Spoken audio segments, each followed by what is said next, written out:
Hello again, and welcome to another episode of Outside the Echo Chamber, coming to you from inside the state capitol as the 2025 legislative session rolls on. Today we'll be talking about an issue that has a lot of people, especially in the media, wondering what's going on and where do we go from here. You may have heard the term FOIA in the past. It's an acronym.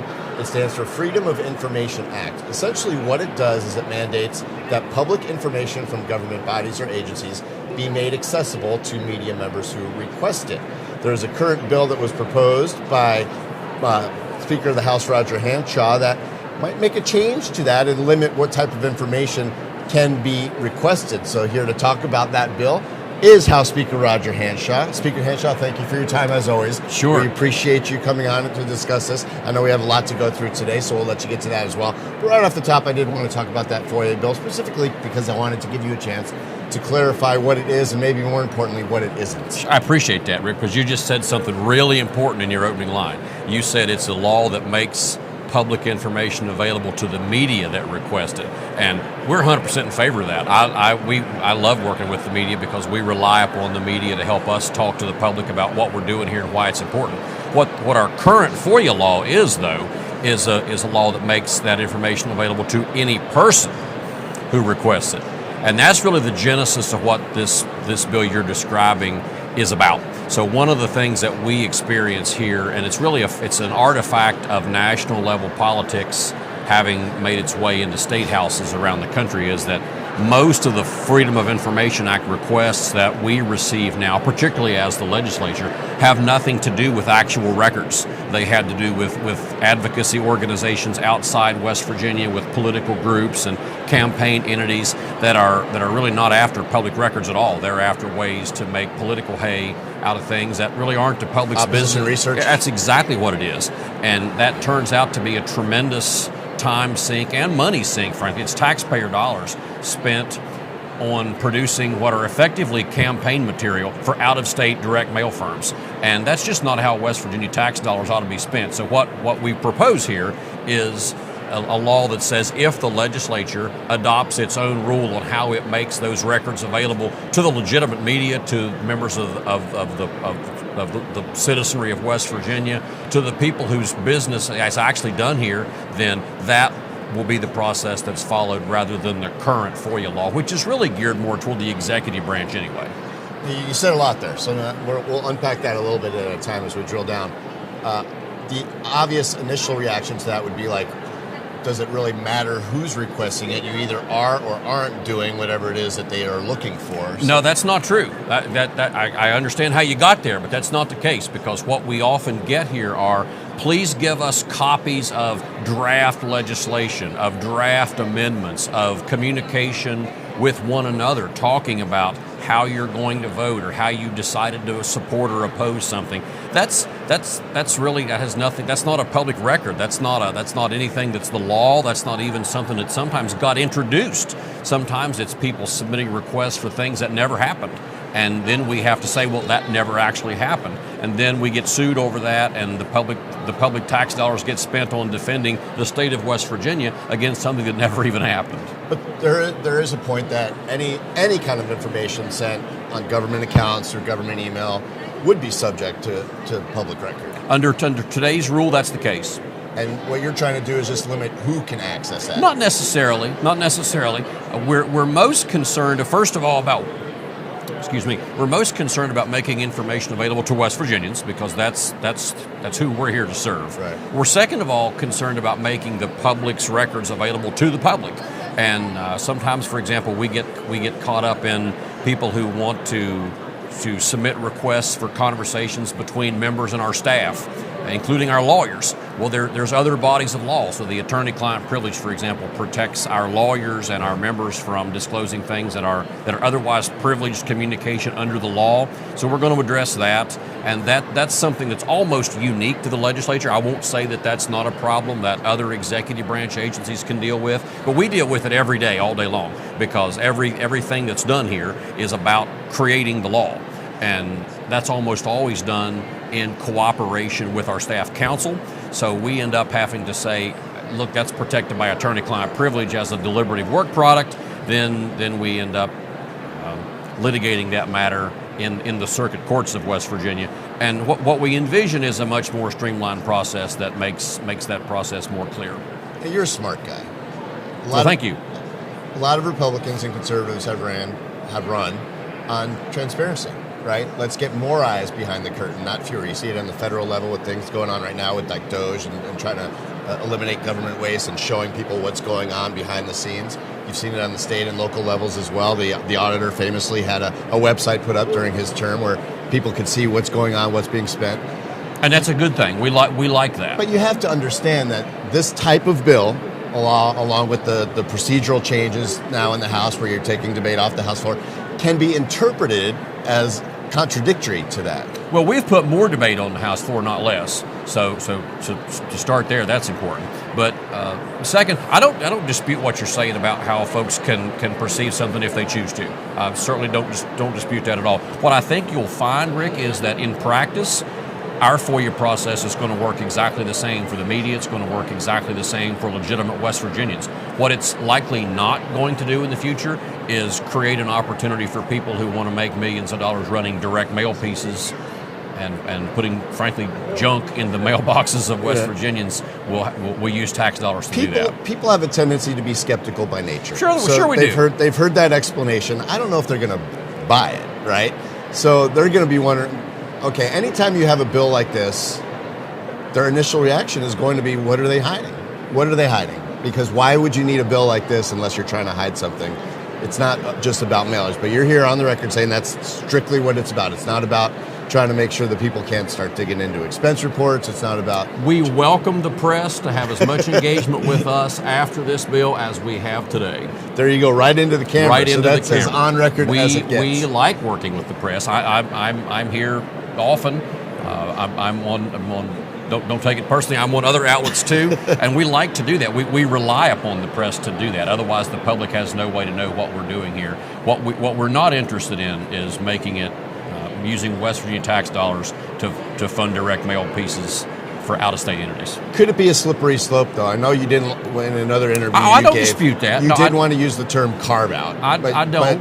But if you carve out a legislative body, what's next? I don't dispute that, Rick. I'm not gonna say that processes can't be abused. You know, we're no one here's naive. Not you, not me. No one's naive.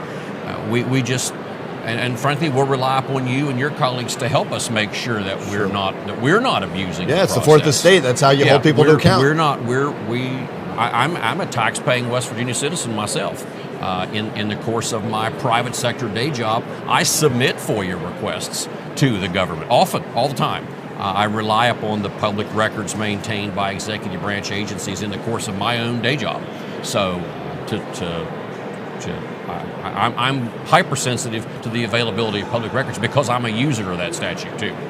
So just to summarize, anything that right now is accessible by a credentialed media member likely won't change? Is Correct. We have no interest in changing any. We have no interest in changing life for the credentialed media at all. All right. Well, we'll see how this goes. Now, let's switch gears a little bit. We'll get back to this a little bit later because we're going to have Doug Skaff, who can look at it from both angles. He was a former delegate and current member, president of HT Media. Obviously, that's our company as well, but he's willing to talk about things from both angles, so that'll be good. But I know crossover day is fast approaching, so you have some other bills that you wanted to talk about and goings-on in the House that have happened over the last couple of weeks. Yeah, that's tomorrow.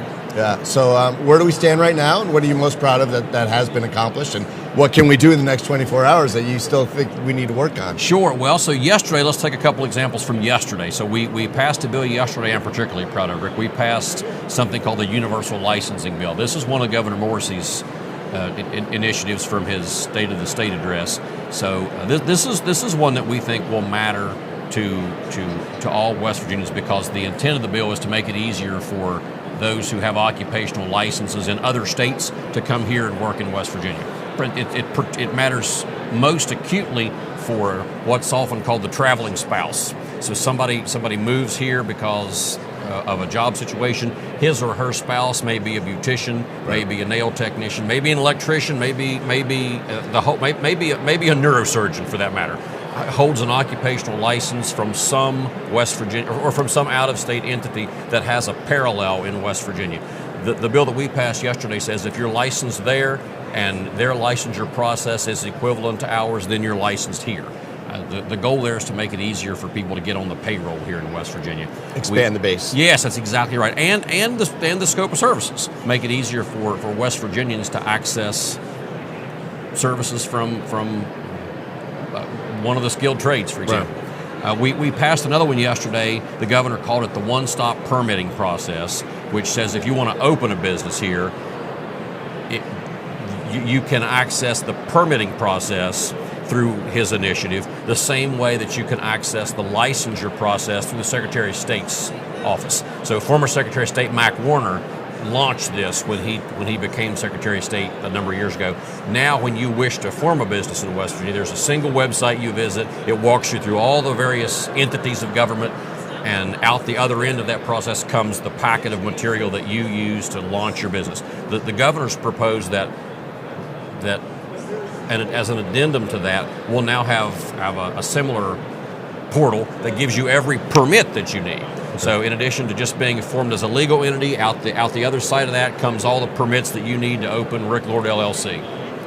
I don't know if that'll be happening in the future, but I appreciate the opportunity.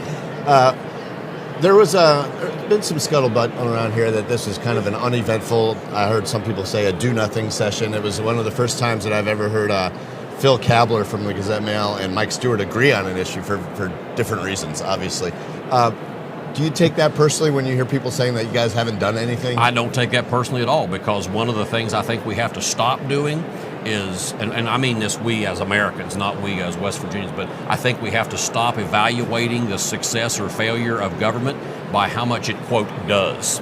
So a metric by quality which... over quantity, maybe? At 100%, because one metric that's often used to assess the perceived productivity, if you will, of a legislature is how many bills do we pass every year. And there were a lot this year.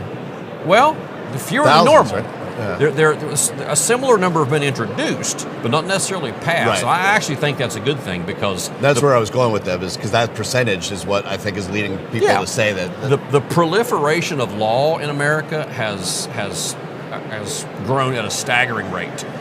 Justice Neil Gorsuch wrote an interesting book last year. I finished it over Christmas, called "Overruled: The Human Toll of Too Much Law." Yeah. It's a fascinating read. And his premise is that as the law becomes more and more complex, and as government inserts itself deeper and deeper into more and more aspects of the lives of citizens, it becomes just impossible to comply with all the law that's there. So we in the House this year wanted to take a very deliberative approach. We wanted to ask, what are the actual problems that need solving, and how do we solve them, rather than how many more laws can we pass. So I have no problem leaving the Capitol having passed fewer new laws.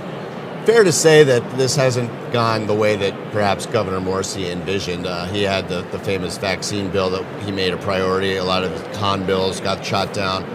He's been kind of slapped in the face a little bit. Have you been in communication with the governor's office about what his views are of how the session's gone? Oh, sure. We meet regularly. We met yesterday. We meet as of now, we've been meeting every Monday during the session to just track progress of things.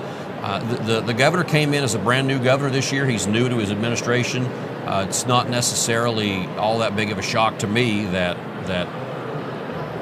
not everything that gets announced by any chief executive who's new to the job doesn't make it across the finish line in an inaugural year. Right. So my expectation would be that during the course of the 10 months that'll intervene between the end of this session and the 2026 legislative session, the governor and his team and we and our team will be spending a lot of time together coming up with their list of proposals for 2026, which may go a lot faster.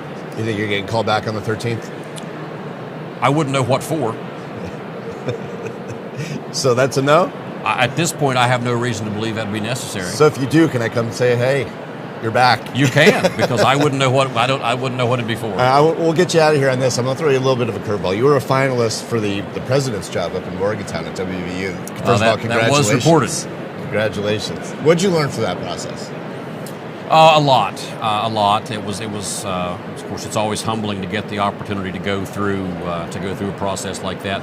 I spent a lot of time getting prepared for what would have been a wonderful opportunity to lead the state's flagship land-grant university. We have a number of challenges at the institution, Rick, that really need to be addressed.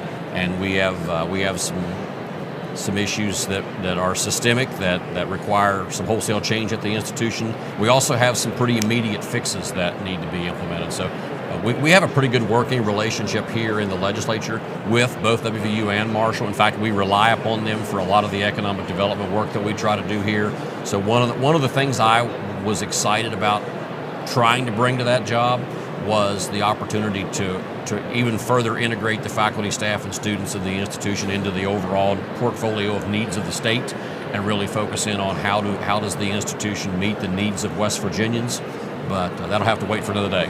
All right. Well, as always, we appreciate your time. We'll let you get back to work with crossover day on the horizon. Okay. House Speaker Roger Hanshaw, and don't go anywhere because Doug Skaff's up next as we continue to talk about the way that FOIA bill might impact journalists. You're watching Outside the Echo Chamber from inside the state capitol. Are you ready to unlock a future filled with remarkable pay, unbeatable benefits, and unparalleled satisfaction? Imagine embarking on a journey that offers you a college-level education without the weight of debt, all while earning a steady income. Look no further than the West Virginia Building and Construction Trades Apprenticeship Programs. Join us, and together, let's build a future that's brighter and stronger. Go to actwv.org to apply today. The West Virginia Building and Construction Trades, where the future is forged.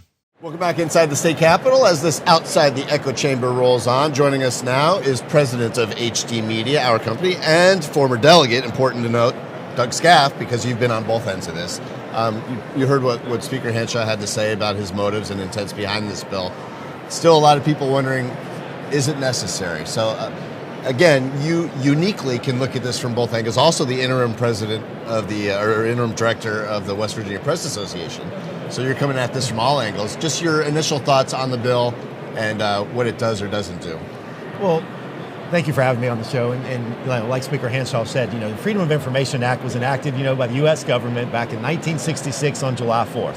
And the main reason was to put that out there to add protection, transparency, to keep people informed and educated in all that's happening within government, how their tax dollars are spent. So freedom of information is just that, provide freedom of information to newspaper outlets, media outlets, and all types of news organizations so they can inform, educate, and basically just keep transparency open.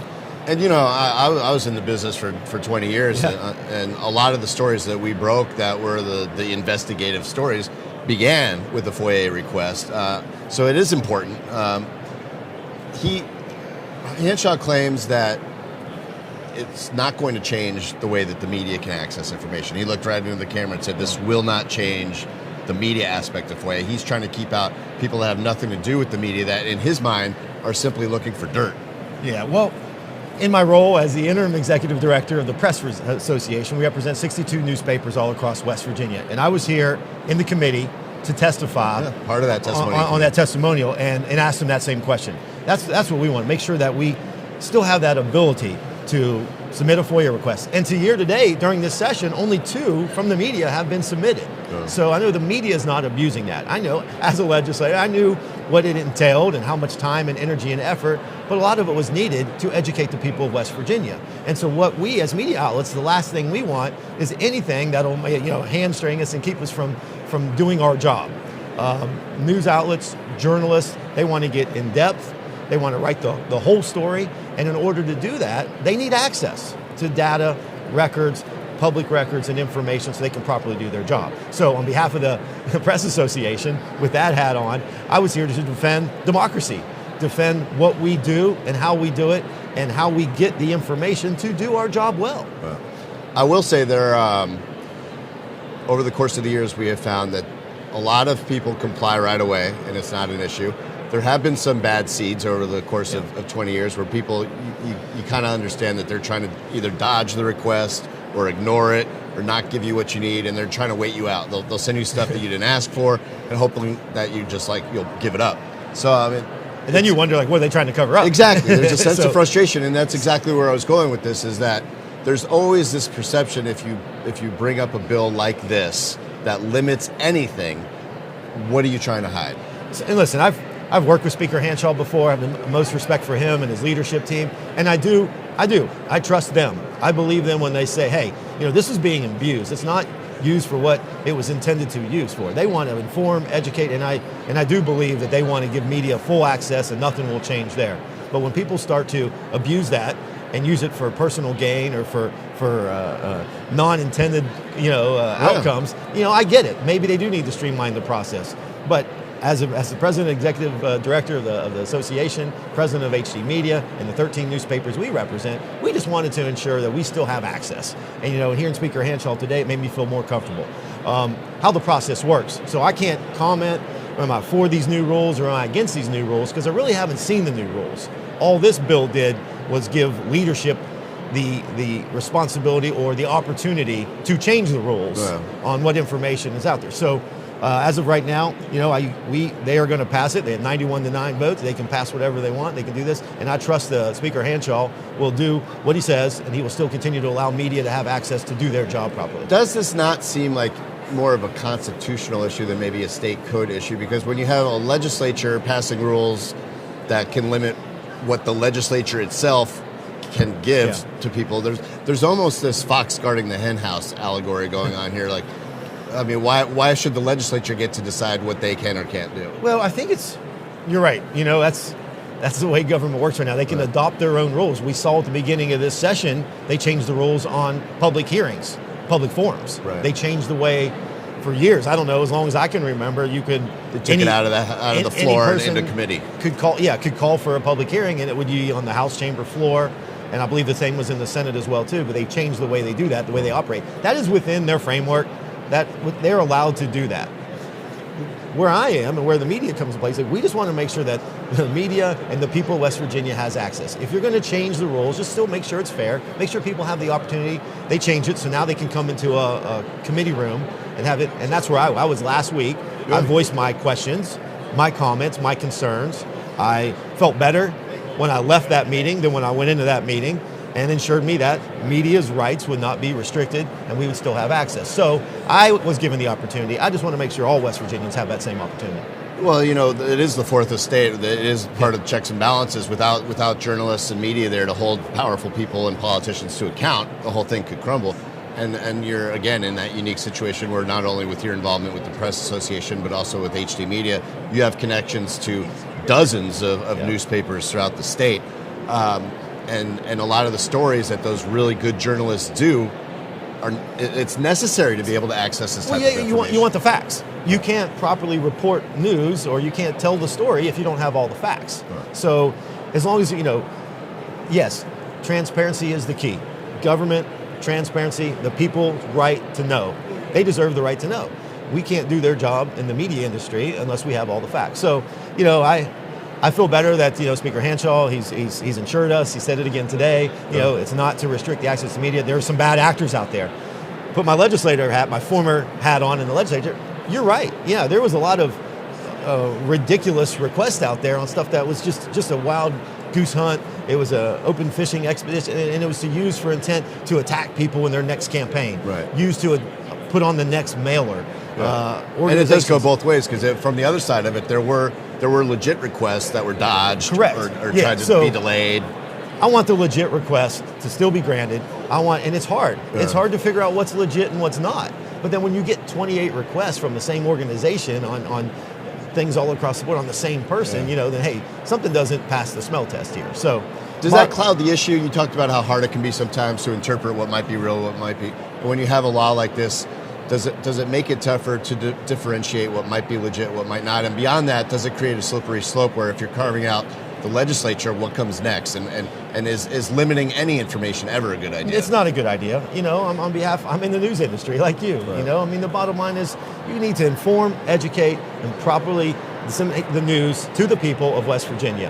And all recognized news outlets, for-profit, non-profit, digital, print, TV, radio, they should all have access to do their job to inform, educate the public properly. So, to answer your question, you got to be careful. You might trust this administration, which I do. Yeah. I trust this administration, what they say, but who's to say who the next administration is? And when we start allowing rules to be changed based on who's in charge, we might feel good about the rules today, but unless it's set in the code or it's codified, we're not sure what tomorrow holds. We're not sure 2 years from now when they set the new rules, or they bring public hearings back.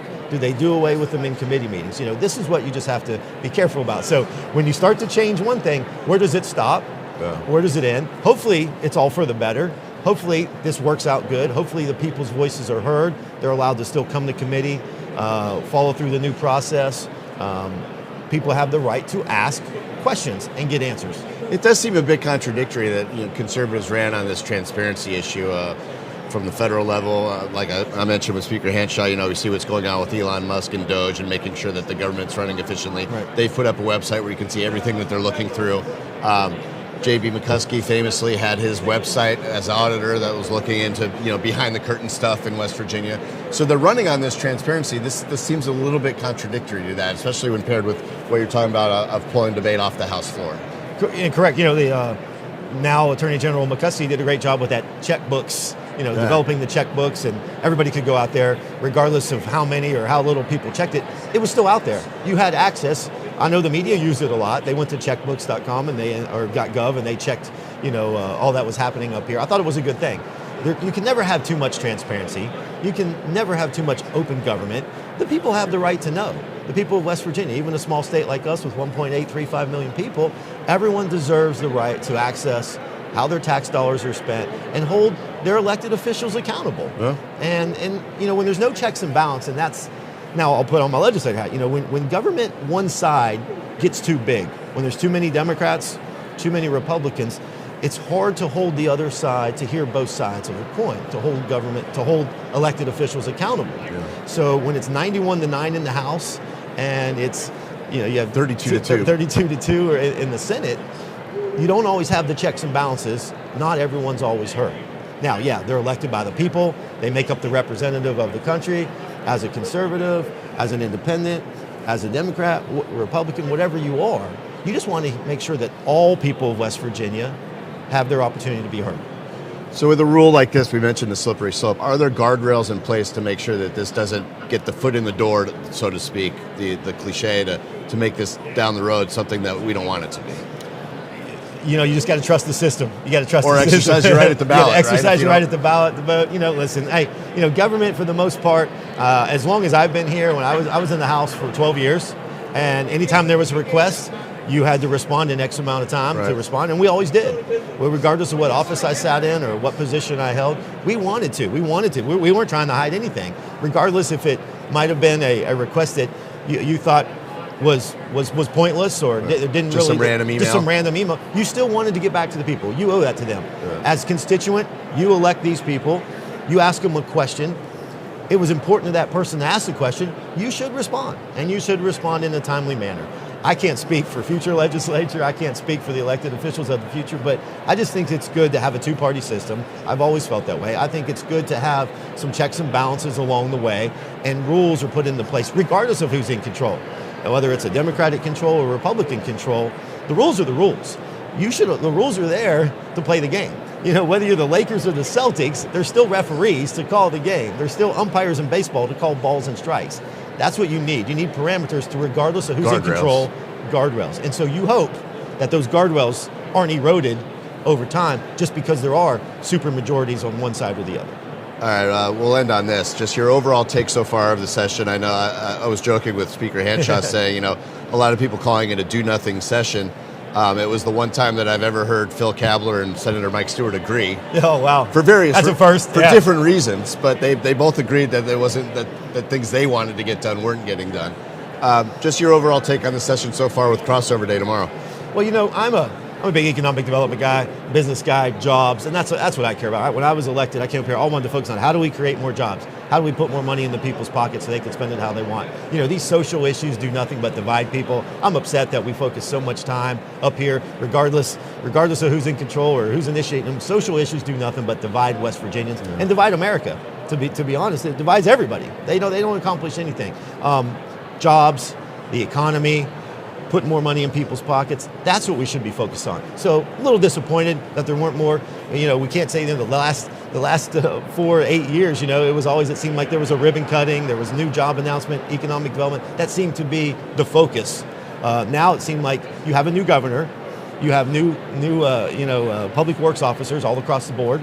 You have a third of the Senate is new, a fourth of the House is new. There's a lot of turnover. So the first year when there's turnover, it's kind of like you're filling each other out. Yeah. It's like a boxing match, and you're going through the first 12 rounds. There's 3 rounds left. You have, or 2 weeks left, so you got 2 rounds left here. See what can happen. I think some of the meaningful bills that are still out there will still have a chance to pass, and you'll see some good work done in these last 2 weeks. But up until now, it was like a sparring match, and you're trying to get everyone. They all won. They all came up here. They all earned the right to introduce their legislation. That usually happens right after an election when you have a lot of new elected officials. Yeah. But hey, that's democracy. That's where it's going to happen again in 2 years. The House of Delegates is going to have another. Always campaigning. 20 to 25 more members. The Senate's going to have another third, and it just rotates. And the way that things are right now, I just hope that we can all come back together these last 2 weeks. Democrats, Republicans, everybody. But now you have different facets within the Republican Party because it's so big, fighting amongst themselves. Infighting.